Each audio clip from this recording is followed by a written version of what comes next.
So today's topic essentially is a panel discussion, and we have excellent people to talk about who are going to discuss this. All right.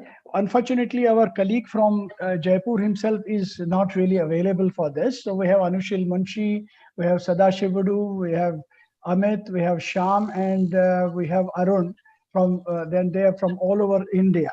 Now, the topic here is management of early lung cancer, and then the prism from which we are seeing it is precision medicine. So before we actually get into the talk, guys, all of us are here now. Yes. Okay. So hi Anusheel. Hi. So if we can understand what exactly means early lung cancer, can we have a clear understanding as to what exactly is early lung cancer in this? How far are we ready to go to call it a early lung cancer? Can we have a consensus about it? This question is for me. Oh, anyone can pick up who can actually answer the first answer. The fastest finger. No one has actually clearly defined where the limit of early lung cancer ends and advanced begins. But for practical purposes, I think stage 1 and stage 2, especially early stage 2, would be early lung cancer. And once you start going beyond larger tumor sizes, maybe more than 5 to 7 centimeter, and once you start having nodal positivity N1, then probably you are tending towards more advanced stage. Okay, so would it be all right if we say that stage 1 all categories and stage 2 categories would still be counted as early lung cancer? Yes. All right. So once you start crossing into the stage 3A and stage 3B, they are locally advanced cancers. Stage 4B is not within the confines of our decision. Satya will take it up from here. Now, today's the whole this thing is we have about 30 minutes, but I guess Sevanti is already stressed because of the whole time compression which needs to be given. Maybe we can spare 5 or 7 minutes for her in our talk. So the whole thing is, let's take it in maybe 3 sessions, the clinical presentation and the algorithms, the way we will go ahead. How far will you go to establish a diagnosis and the pattern of your treatments, all right? So here is a patient, 42-year-old man, non-smoker, diabetic with cough and expectoration, hemoptysis, loss of 4 kg of weight, very classical symptoms that you would have. Chest X-ray and CT scan show a space-occupying lesion in the upper zone, which is approximately around 3 by 2 centimeters. Mediastinum appeared clean. There is no pleural effusion, and the rest of the lung fields, visualized bone, everything is clear. So what you have basically is only a lung lesion, what you can see here. So now, what would you be doing in your own clinical practice? If this guy is sitting in front of you, what would be you doing? He's a 40-year-old man. So will anybody pick this up? So first in this case, so this is Dr. Shyam. Yeah, hi Shyam. Hi. Yeah. So a 3 centimeter. So on the right-hand side panel, I can see is it the same patient or a different patient? A small different deposit. This is just to show this thing, the small lung lesion. That's what I've been showing. Yeah. So in this case, I would like to proceed first with the PET CT if there is, and after a PET CT, then to go for a primary site biopsy or true cut biopsy. Would you do a biopsy first, or would you do a PET CT scan first? A PET CT first, sir. Okay, and why is that so? PET CT, sir, it is showing a mass, almost 3 centimeter mass, and 3 centimeter mass, which most likely patient is and he has a history of weight loss of almost 4 kgs weight loss. Right. Would like to go over a PET CT followed by a biopsy. Okay. What kind of biopsy would you like to have? A true cut biopsy, probably a CT guided biopsy. Okay. Would you think that bronchoscopy will give you any advantage in this? Not in this, sir. Not in this particular patient. So would you think that hemoptysis is a little unusual kind of a symptom in this kind of a patient who's got a peripheral small lesion? Or you can that?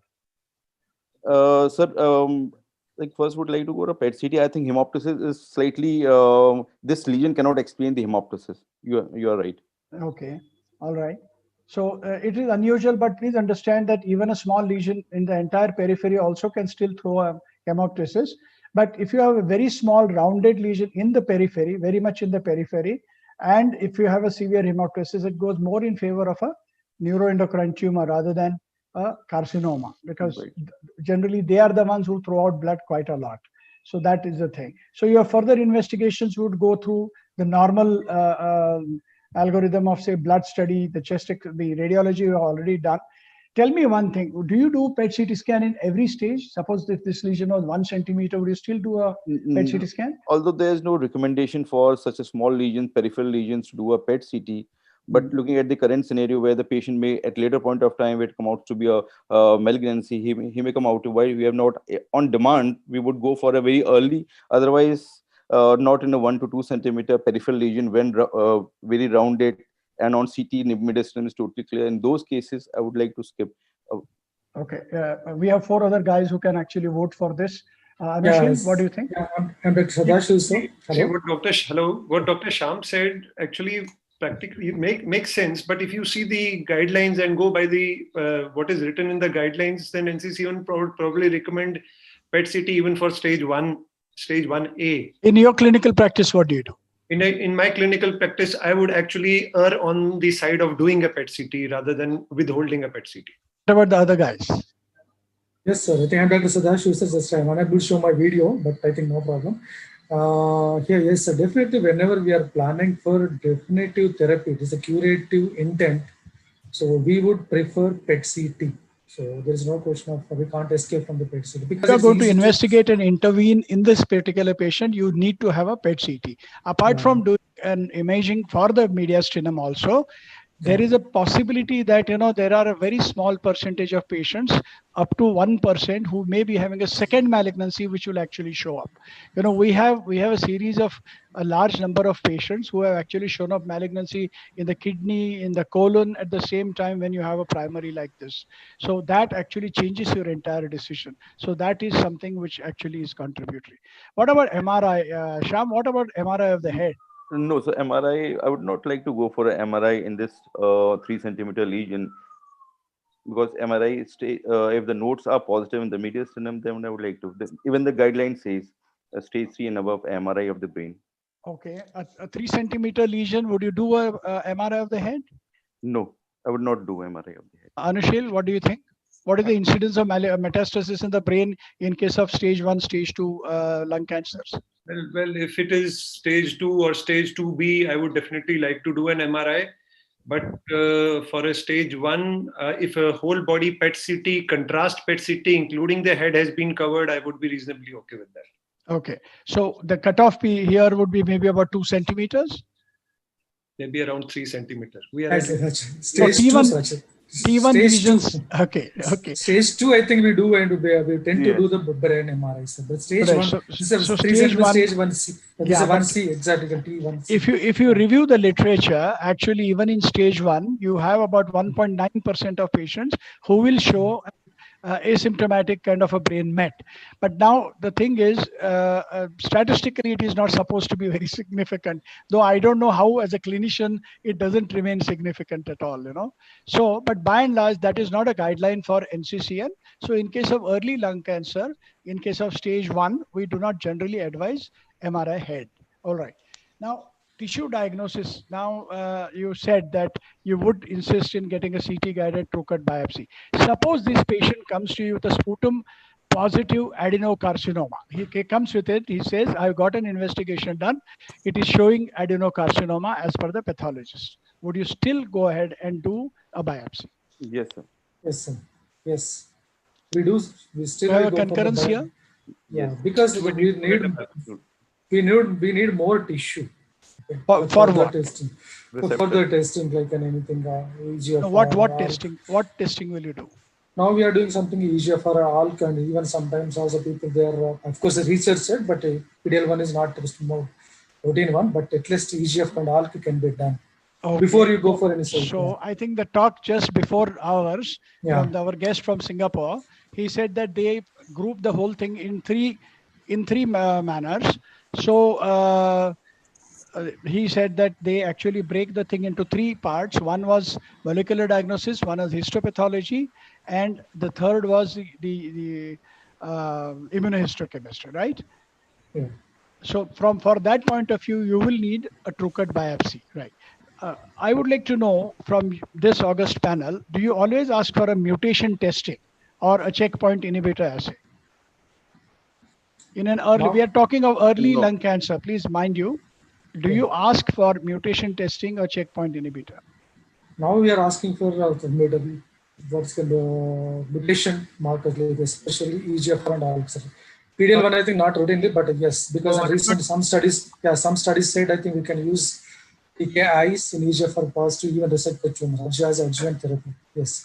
I am not aware of any such evidence that recommends using anti-EGFR or TKI inhibitors in early stage lung cancer. No, sir. I think recently there is a just recent ASCO. They said clear the osimertinib can be used in Asia. Yes, is it recommended practice? I don't know. Yeah, it's recommended because I think there is no overall survival benefit. Right? No, there is no overall survival DFS. What is the standard of care? Yeah, the stage 2 DFS benefit is there, but no OS overall survival benefit. It still is immature. Moderator is going to take this up. Yeah, no problem. But the thing is that the science is evolving. So that's what I'm trying to say. We are not going to something may not able, but the science is evolving. The recent one study. Yes. So did I set the cat among the pigeon here? Yeah. So there is no unanimity about mutation testing or checkpoint inhibitor assay. So I don't know if Sevanti would like to say anything about it. So if you see a patient of stage 1, would you insist that he should have this analysis? So now with the Adura study coming in, it is food for thought. It is a discussion with the patient, and it actually goes on from stage 2 onwards. They even included stage 1, but there wasn't a benefit. So it is a conversation in the informed world. There is only a disease-free survival advantage. So the purists are waiting for overall survival advantage. But if you see the New England Journal publication and the curves separating this wide, the message is out there. And with the delay in recurrence of several years, not just months, it just does shed light to another mechanism that may be in play in patients who are EGFR positive. With data being there, it is food for thought. It's such a remarkable DFS advantage that at least one should be in, especially with aware patients, one should be discussing that there is a benefit and whether they would want to take it as a maintenance or as a drug if the disease were to recover. So Anusheel is smiling here. I can see that. So we'll address to that smile later on. So there is no unanimity about this. Some people may do it. Some people may not do it in early lung cancer. All right. Now regarding the staging, obviously now we understand that if it's a localized lung disease, it's a different stage. And if it's a mediastinal staging and if it's positive, then it will go into a totally different stage. Now, do you guys, the 4 of you, no, we have 5 of you. So do you aggressively do mediastinal staging in your clinical practice? Do you do mediastinoscopy or EUS, EBUS combination? Do you insist in that? Sir, in our setting, what we are doing, if you see the PET-CT has got a very high specificity, if almost to a tune of 90 or more than 90%. And if there are any suspicious areas, then we at least go for EBUS or EUS, depending upon the location of the node where it can be approached. So you do stage it, but you don't have to go to mediastinoscopy, but EUS or EBUS combination, you are happy. In your clinical practice, Anusheel, do you see tuberculosis and lung cancer together? Oh, yeah. What's the percentage of patients? Maybe around 15 to 20%. Oh, that's a significant one, right? Yes. Okay. So even though we do the PET-CT, sir, PET-CT, we do the PET-CT, but even though it suggests metastatic disease, we should confirm it with the FNAC or EBUS. What he said is correct, because especially in Indian scenario, tuberculosis is very, very common, or any other inflammation also very common. So PET-CT, even though sensitive, but not specific of malignancy, so we should confirm it with biopsy or EBUS or any other modality. We should confirm it before we go for anything. Yes. Your clinical practice, in case of lung cancer, suppose radiologically the primary lesion seems to be early lung cancer, say 2 centimeters. If it is showing a uptake in the mediastinum, what is your policy? If your policy is that you are going to give NACT, then it makes a difference in establishing a diagnosis preoperatively. If your policy is to go ahead straight away with surgery, would you still go ahead and do a mediastinal stage? We can go ahead with the surgery. So surgery, and then we can go for the mediastinal dissection as well as something sampling also can be done in two options of that. Everything is based on the surgeon's purview, that one. As medical oncologist, sometimes and we'll advise something, but surgeon according to his feasibility. I think any of the panel, the surgeons are there, they can answer it better way than us. No, the medical oncologists are never so docile. Yeah, I think we'll discuss it. The fans always come out during discussions. So we'll discuss many things in the discussion, but ultimately coming to the practical, surgeons are the best people that they can decide. But usually, what do they say? They'll do the sampling or something, a dissection, mediastinal dissection. Yeah. Yeah. Yes, okay. So you've done your biopsy in whatever way. Okay, CT guided biopsy or anything like that. Now, almost about 10 to 15% in our clinical practice are small cell lung cancers. About 85% belong to the other group, which is today's topic. Okay. So this is an adenocarcinoma. This is a squamous cell carcinoma. My pathology friend has given these slides to me. Don't ask me to describe or define this particular thing, but by and large, this is what I think most of us see. Does anyone of us here in this discussion see anything different from this? So I think this adenocarcinoma component is larger than this squamous cell carcinoma component. 40 and 30, that's what?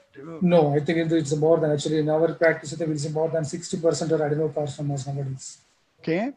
Yes, sir. Are you taking the surgical analysis, or are you taking overall analysis? Overall, I'm taking overall, sir. This is overall analysis. Yeah, this is it's not confined to only early. It's not confined to all, sir. Okay. So we have the publication on this. Yeah, we have the publication on this. Maybe 40 to 60% is the range, yes. And that yes, actually is at the expense of the squamous cell carcinomas. Large cell would be approximately around 10%. Okay. Yes. So this is the tissue type that this thing. Once you have a diagnosis, once you have a staging, now when do you decide the main line of treatment, whether it's a surgery, radiation therapy, chemotherapy, or what exactly is the thing? Within 2 months, the people, they said 2 months, 8 weeks of surgery, sir, because the patient should recover from this surgical morbidity. Okay. So, yeah, within 8 weeks is always best, so that one. All not right. beyond, okay. Yeah. Okay. Now, tell me one thing. If we find that there is a mutation testing positive, suppose a patient is EGFR positive, is there any role for chemotherapy, targeted therapy of if actionable mutation, in case of actionable mutation, or if PDL1 is positive, do you consider these patients for neoadjuvant therapy at all, for the targeted therapy? So neoadjuvant, sir, you're asking for neoadjuvant or adjuvant? Neoadjuvant targeted therapy. I think neoadjuvant targeted therapy still now it's evaluating. No, but I think no such recommendation till now. Yeah. Some studies they tried, but I think they could not establish any benefit in these ones. Yeah. Anusheel, what is your opinion? So as a surgeon, I ask you, why do you want to give neoadjuvant therapy? I don't want to give. I'm asking you that see, it is a multidisciplinary approach. So if your medical oncologist is insisting that, look, I will actually help the patient and you do surgery, but you do it later, would you accept it? Yeah, theoretically, you can have the logic that, okay, you will find out a good prognostic group which is responsive to therapies and you can predict something great. But then till now, there is no evidence. Till now, the ball is in your court. You have to operate such patients. Okay.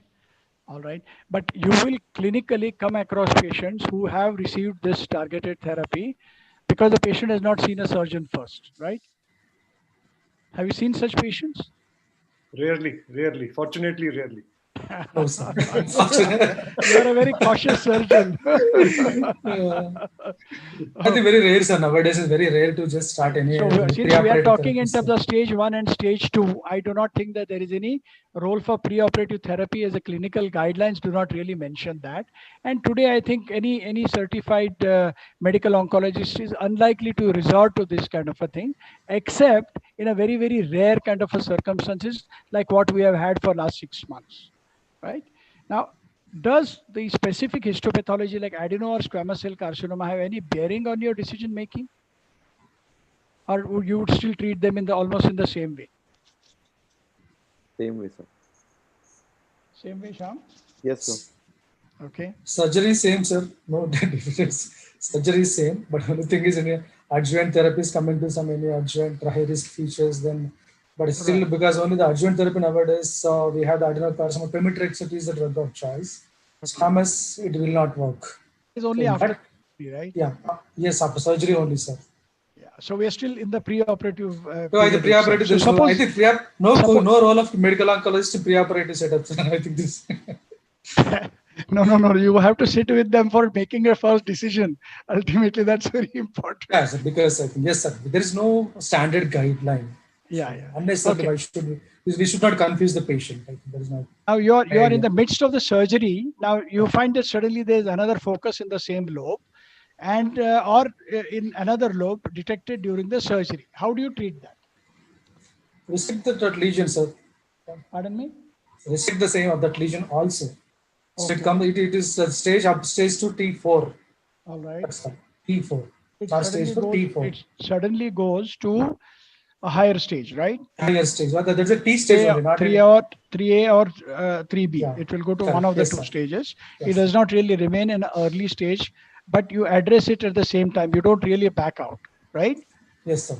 Okay. Now what happens is if the mediastinum is positive during that particular surgery, you're looking at a stage 3B stage, which is not exactly operable. But you're already in the midst of the surgery. What would you still do? Any surgeons, but as a medical oncologist, we ask the surgeons. No, it's a small primary lesion, which is eminently operable. Theoretical concern or something guidelines. No. I'm asking something practically that you are doing a lobectomy, which is very easy, straightforward. Suddenly you find another focus in another lobe, and you also find that there's a mediastinum node which comes as positive on frozen section. So you're looking at a T4 and N2, which straight away takes it to 3B. Now you are in the midst of your surgery. What will you do? Will you back out or will you complete your surgery of the lymph nodes are very limited. Only one station. Again, they can go ahead with the surgery. Sir. Okay. So even in a stage 3B, yes, a patient will do better by resection of the disease if you're already in the midst of surgery rather than leaving the disease behind, right? Yes, sir. I do agree, sir. Only one station or there, I think definitely we can go ahead with the surgeries. Okay. All right. So I think we settled for that. Okay. Now, further pathway after tissue confirmation in surgical patients of early cancer. Now, do you investigate every patient with a PFT or some patient with CPET? Anusheel? You mean pre-surgical? Pre-surgical, yes. Pre-surgical, yes. Of course, there will be a full evaluation of PFT, DLCO. In some every patient undergoes DLCO? Every patient undergoes DLCO. Okay. I think at our center, every patient undergoes DLCO. Achha. How often do you do a CPET? Not common. Not common. Okay. So it is a sequential thing. If the DLCO is borderline, then you would go for a CPET. Correct. All right. All right. What are your normal surgical approaches? Is it a video-assisted thoracoscopy surgery or open thoracotomy, or do you consider robotic surgery for removal of an early lung cancer? At our institute, we have all these available. I think that's why it will make very relevant for your answer. Correct. So you please guide me. How do you choose between the three? It's your choice. You are the surgeon, not me. What is your personal preference? What patient prefers or something comorbidities, but it is a relevant question. I think whether you can the surgeon's drive or something like a patient's drive or patient comorbidities or something. No, I understand. If you have all the three and if the patient says that you choose, I have no problem, then what is your preference? My question to the surgical oncology community is that trial after trial in robotics is telling us negative. You know, every randomized trial is telling us that there is no great advantage of doing robotic. I'm going to address this just in the next slide. So whether it is a pelvic site, it is a bladder site, it is any site, I'm finding a negative outcome. So I don't know, you please tell us and guide us about the real benefit that the patient will have with robotics.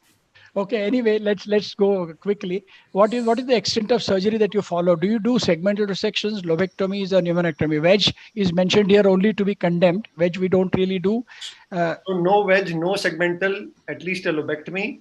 And yes, if the patient needs pneumonectomy. I have hardly found segmentectomies being done routinely, a proper segmentectomies. I've rarely found being done properly or at all.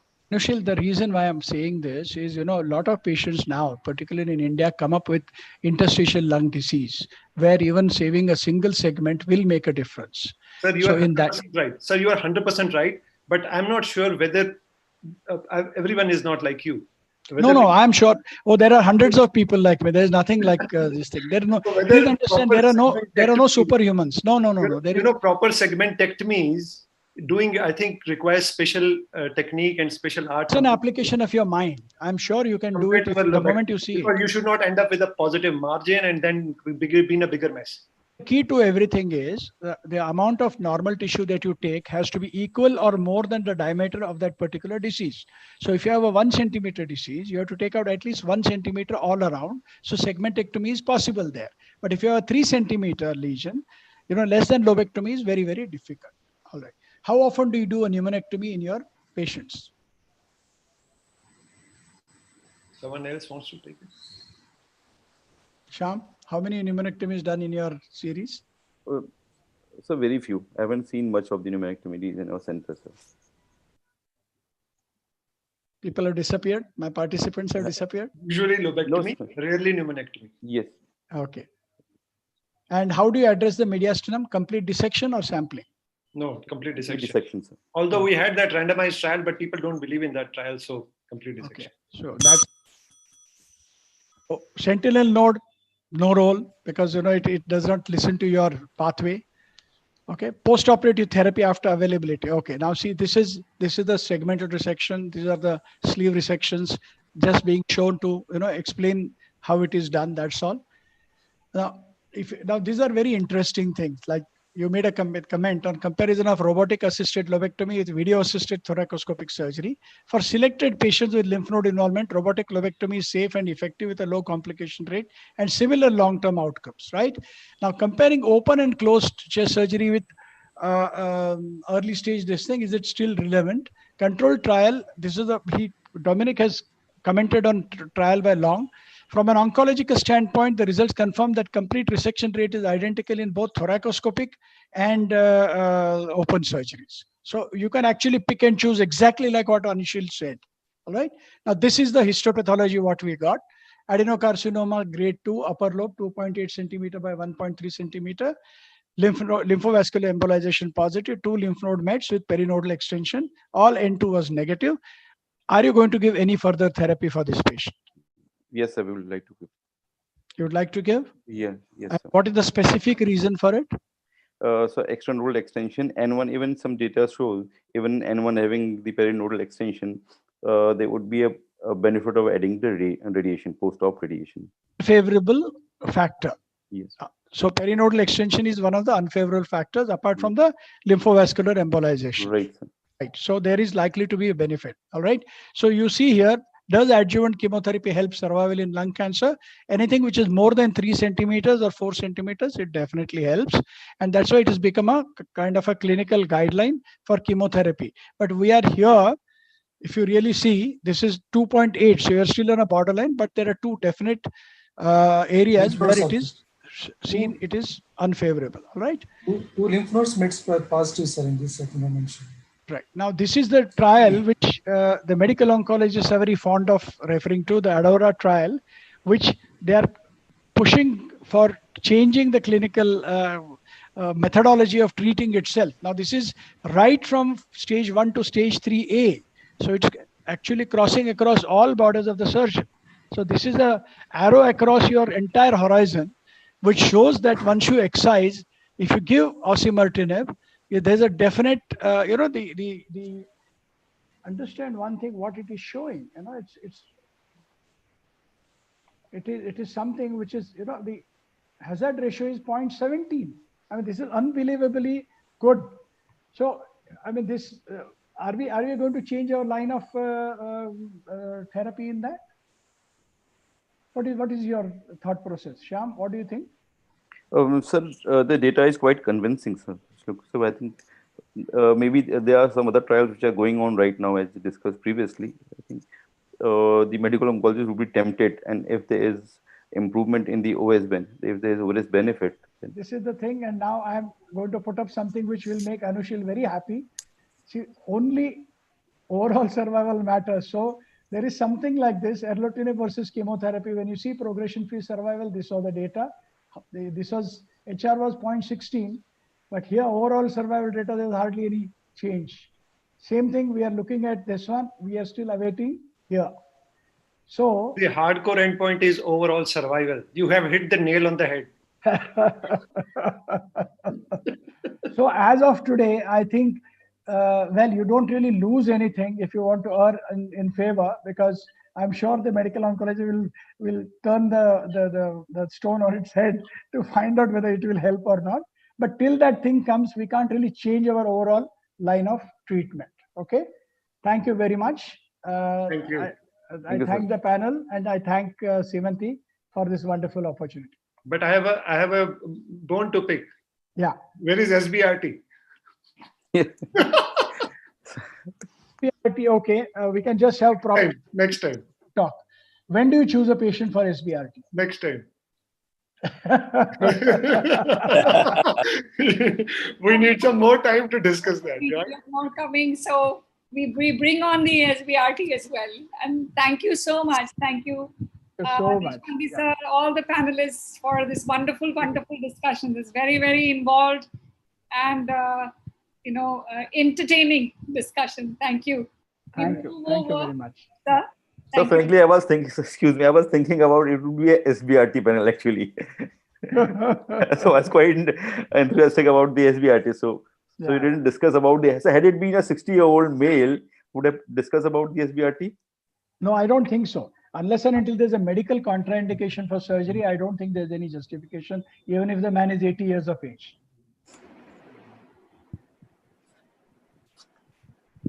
thank you again. Thank you. Okay.